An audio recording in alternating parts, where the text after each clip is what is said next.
Hello students, starting with today's topic that is merits and limitations of government company. Last video में हमने study किया था आपका features of government company. तो merits के साथ स्टार्ट करते हैं। ब्रीफिंग में आपको दे देती हूँ। Minimum 51% share of the government was required to form a government company. दो टाइप की गवर्नमेंट कंपनी आपके पास हो सकती हैं, जिसमें कंप्लीट शेयर गवर्नमेंट का है या जिसमें 51% शेयर गवर्नमेंट का है और 49% शेयर आपके प्राइवेट सेक्टर का हो सकता है। तो starting with its merits, first है इजी फॉर्मेशन। इजी फॉर्मेशन आपने सेकेंड ईयर में फॉर्मेशन ऑफ कंपनी पढ़ा है, तो इसमें कोई अलग से डिपार्टमेंट नहीं क्रिएट करना, कोई स्पेशल एक्ट नहीं पास करना आपको पार्लियामेंट में, सिर्फ कंपनीज एक्ट के प्रोविजंस के अकॉर्डिंग आप इजीली फॉर्म कर सकते हैं।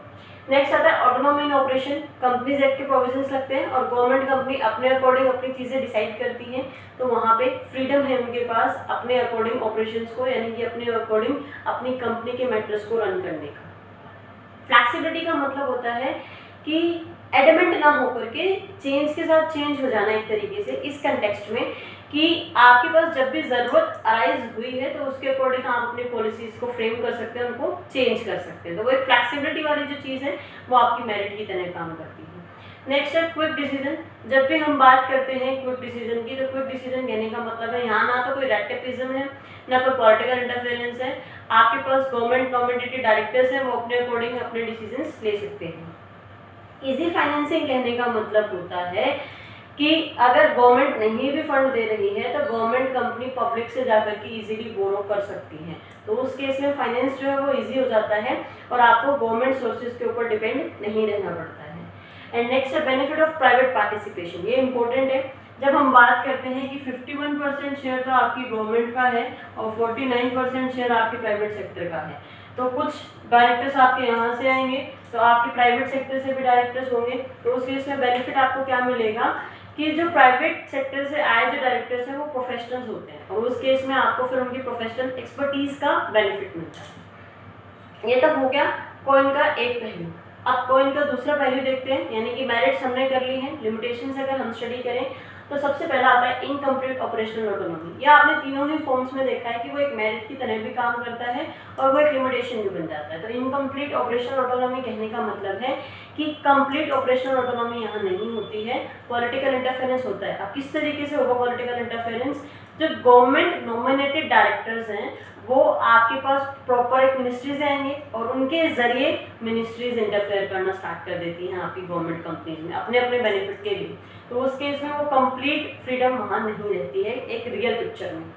Next, no continue in policies. जैसे आपने यहाँ को एक पॉजिटिव पॉइंट पढ़ा फ्लैक्सिबिलिटी, तो वही सेम चीज़ एक लिमिटेशन में बन जाती है। वो कहते हैं ना कि एक अति किसी भी चीज़ की खराब है, एक लिमिट तक वो फ्लैक्सिबिलिटी अच्छी है, बट अगर हम उसको एक लिमिटेशन की तरह कर दे तो कि जब मन में आया तब पॉलिसीज चेंज कर दिए, अच्छा आज ये हमारे लिए फेवरेबल नहीं है, इनको चेंज करो पॉलिसीज को, तो उससे क्या हुआ कि कंटिन्यूटी बनी ही नहीं है आपकी पॉलिसीज में, और जब कंटिन्यूटी बनेगी ही नहीं पॉलिसीज में तो वो एक लिमिटेशन की तरह एक सेटबैक की तरह आपके लिए काम करेगी। नेक्स्ट आता है lack of professional efficiency.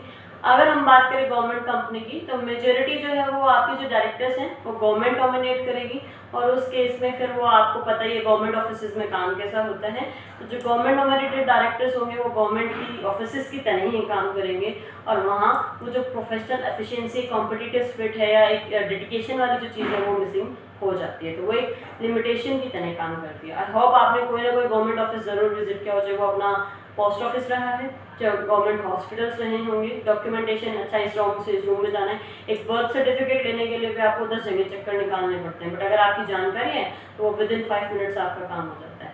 But वही सेम चीज़ यहाँ पे है कि वो प्रोफेशनल एफिशिएंसी गवर्नमेंट ऑफिस में मिसिंग होती है।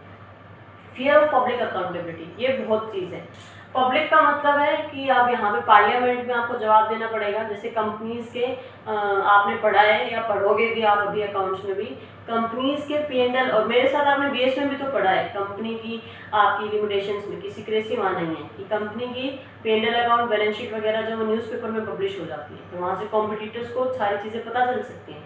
सेम वे यहाँ पे गवर्नमेंट कंपनी के जो रिपोर्ट्स हैं, एनुअल रिपोर्ट्स हैं, वो पार्लियामेंट में जाएंगे, पब्लिक के पास जाएंगे, तो उस केस में क्या होगा, डायरेक्टर्स बचते हैं रिस्की डिसीजन लेने से कि कल को हमने कोई रिस्की डिसीजन ले लिया तो हमारे ऊपर ही सारी गाज गिर जाएगी, हमें ही अकाउंटेबल बनाया जाएगा, हमें ही आंसरेबिलिटी हमें ही देनी पड़ेगी, तो उस केस में वो बचते हैं। और उससे क्या होता है, वो ग्रोथ रुक जाती है। तो वही सेम चीज़ यहाँ पे वो एक लिमिटेशन की तरह काम करती है कि हमें जवाब ना देना पड़े, इसलिए हम कोई रिस्की डिसीजन लेंगे ही नहीं। और जब तक आपने खुद में देखा है, जब तक आप कंफर्ट जोन से बाहर नहीं जाओगे तो आपकी ग्रोथ हो ही नहीं सकती है। तो सेम वे आपकी गवर्नमेंट कंपनी के साथ भी एक फियर ऑफ पब्लिक अकाउंटेबिलिटी होना कि लोगों को जवाब देना पड़ेगा, इसलिए हम कोई ऐसा काम ही नहीं करेंगे, तो वहाँ पे फिर वो ग्रोथ रुक जाती है आपकी कंपनीज की।